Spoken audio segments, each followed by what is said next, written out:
ko tanungin, ano nga ba? Responsibilidad ba ng anak na iangat yung... Iangat Oo, talaga. iangat yung magulang nila o yung pamilya sa kahirapan? Responsibilidad ba natin? Kunyari tayo yung anak.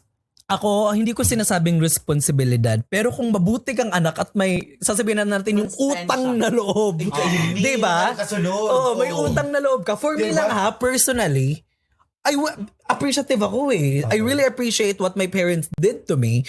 So as an anak, and since hindi naman ako makakaanak, I feel like my parents are my my beneficiaries of the things that I've worked so hard for. Do you think, For me lang naman, do you pero think isang toxic Filipino culture, utang na loob? ang Pag excessive Are you asking for siguro, me? pag excessive utang na loob. Pag gano'n na sobrang What is excessive? ako naman, Pag lumagpas 50k per month yung binibigay mo. ako naman, May pricing. Ano ang excessive for you?